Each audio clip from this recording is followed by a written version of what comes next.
তুমি বিরোধিতা করো কেন? তোমার অন্তর খারাপ। এত হাজার মানুষের সামনে একজনে দাঁড়ায় বল, বাংলাদেশের মধ্যে চরমনায়ের দ্বারা ইসলামের এবং মুসলমানের কি ক্ষতি হয়েছে বলো। সোজা প্যাঁচগোছ নাই, আমি কোনো দলের দালালি করি না, খবরদার, খুব বুঝা শুনে কথা কই। আর যদি কারো সাহস থাকে, আমি আসছি, আমার সামনে আসো, আসো, তোমার জন্য কি আছে তোমার অন্তরে, আসো আমার সামনে এসে বলো। পিছনে পিছনে গুনাহ করো কেন? আল্লাহর ভয় নেই? এদেশে তাবলীগের দ্বারা ইসলামের কি ক্ষতি হয়েছে বলো? হয় নাই? আচ্ছা, কওমি মাদ্রাসার দ্বারা কিছু ক্ষতি হয়েছে? হ্যাঁ, সত্য কথাটা বলো। তুমি মানো আর না মানো, সত্য কথাটা সাক্ষী দাও। কওমির দ্বারা ক্ষতি হয়েছে কি বলেন না কেন? কওমিওয়ালা তাবলীগওয়ালা চরমনায়ের কারণে কোনো ক্ষতি হয়েছে নি? পীর মাশায়েখ যারা হক উজানি বাহাদুরপুরেদের দ্বারা ক্ষতি হয়েছে নি? তাহলে কেন তুমি চরমনায়ের পিছনে কথা বলো? কেন তাবলীগের পিছনে বলো, কওমির পিছনে বলো? বুঝা গেল সরকার যা পারে নাই, কোটি কোটি টাকা ব্যয় করে লেখাপড়া শিখে আর্মি র্যাব পুলিশ বানাইছে সরকার, বিনা টাকায় অস্ত্র দিছে, সন্ত্রাসী বন্ধ করো, অশান্তি দূর করো, বিশৃঙ্খলা দূর করো, নেশাগুলো বন্ধ করে দাও।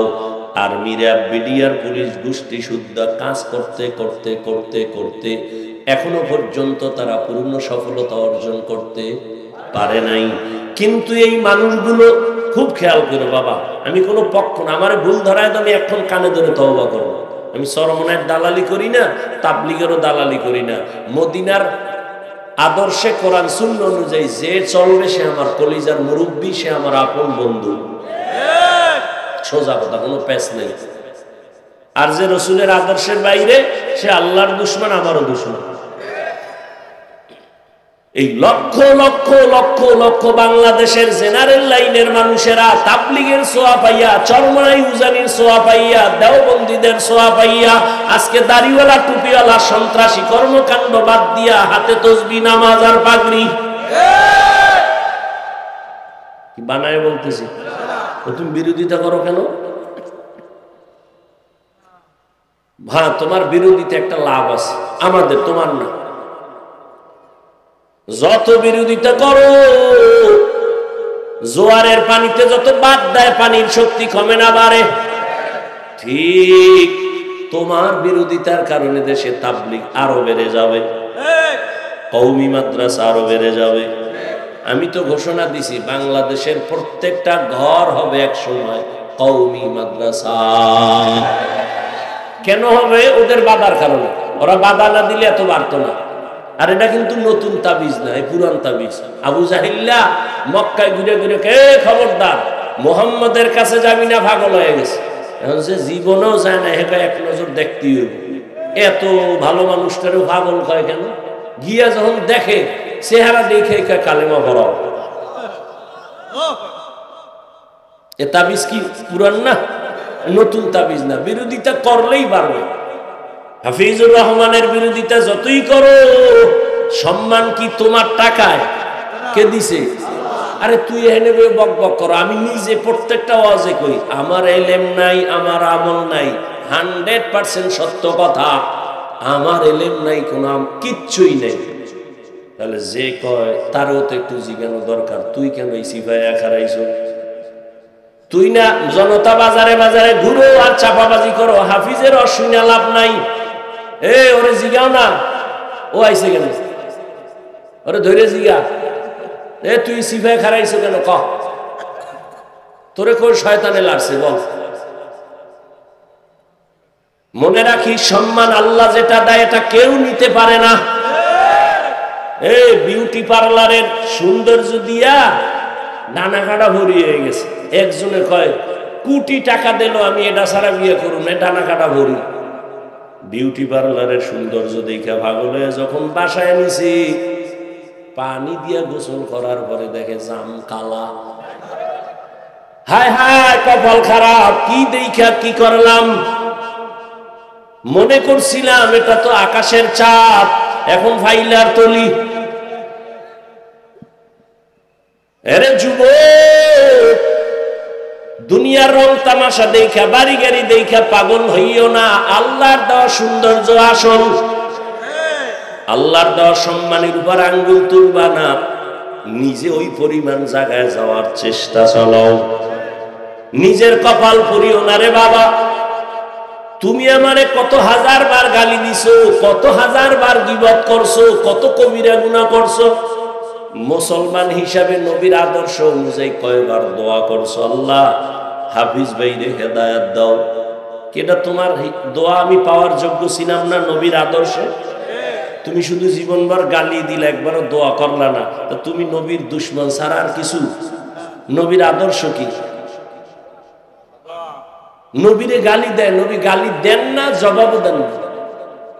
বরং নবী কান্না করেন, ও আল্লাহ তুমি আমার ভাইদের হেদায়েত দাও। ইহুদির হাতে তরবারি, নবী সামনে আর কেউ নেই। ইহুদি কে আব্দুল্লাহর ছেলে কি তরবারি দেখছুনি? কা দেখছি তো। এখন যদি তোর কল্লার উপরে মারি, তো মারবি, ফিরাইবে কে?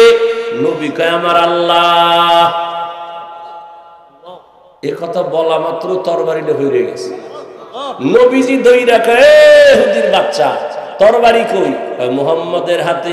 এখন যদি তোর কল্লায় মারি, মারবা, ফিরাইবে কে? তুমি ছাড়া কে? নবী কয় না, ক আল্লাহ।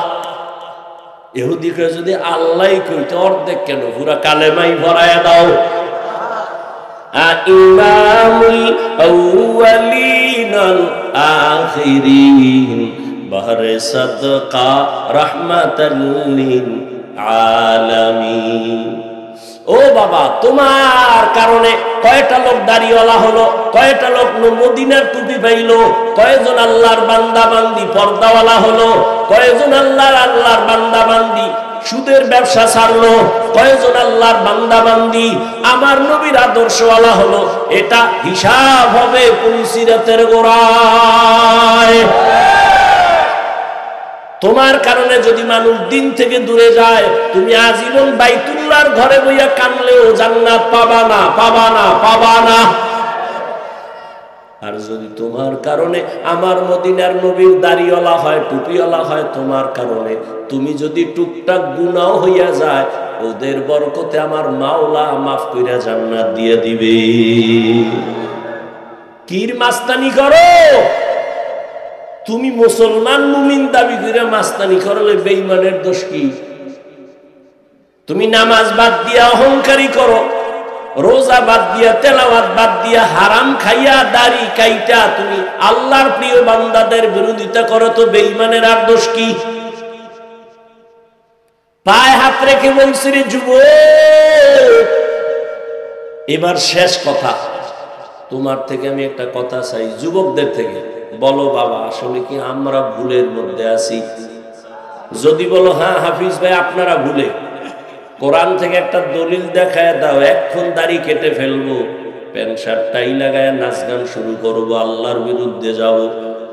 আর যদি বলো না হাফিজ ভাই আপনারাই কোরআন হাদিসের লাইনে আছেন, আলহামদুলিল্লাহ, আমরা শয়তানের ধোকায় পইরা নামাজ রোজা বাদ দিয়ে আমরা ভুলে আছি, তাহলে আমি তোমাকে গালি দেব না, বরং বিনয়ের সাথে বলবো, পা দুটো তুমি যদি আগাইয়া দাও, আমি নিচে আইসা তোমার পাও ধরে বলবো, আর দাড়ি কাটিয়ে আমার নবীরে কষ্ট দিও না, নামাজ বাদ দিয়ে আমার আল্লাহকে আর বেজার করিও না। কোন দিন যেন আজরাইল এসে হাজির হয়ে যায়। ওরে তুই যখন রাতে বিছানায় গানের তার লাগায় গান শুনো আর মোবাইলে জেনা করতে থাকো, আর এই অবস্থায় যদি আজরাইল এসে ঘরে হাজির হয়, আজরাইল যদি দেখে তোর কানে গানের তার লাগানো, বল আমার মাওলার দরবারে কেমনে হাজিরা দিবা, আমার মাওলার কাছে কেমনে দাঁড়াইবা? এখনো সময় আছে, তওবা করো, আমার মাওলার কাছে তওবা করো, মনে মনে আমার আল্লাহকে ডাকো, আর বলো হে দয়ার মালিক, জীবনে আর নামাজ ছাড়বো না, জীবনে তো কম দাড়ি কাটি নাই, বেপরদায় কম চলি নাই, আজকে থেকে জেনারেল লাইনে থাকলেও নামাজ ছাড়বো না, মা বাবার দোয়া নিয়া, শিক্ষকের দোয়া নিয়া, উলামায়ে কেরামের দোয়া পরামর্শ নিয়া নবীর তরিকা মেনে চলবো। জীবনে তো কম নামাজ ছাড়লা না, এখন পায়ে ধরে বলছি তওবা করে নাও। চাকরি করো, ব্যবসা করো, নবীর তরিকার বাইরে যাবা না। আল্লাহর কাছে মনে মনে বলতে থাকো তওবার নিয়তে, হে আল্লাহ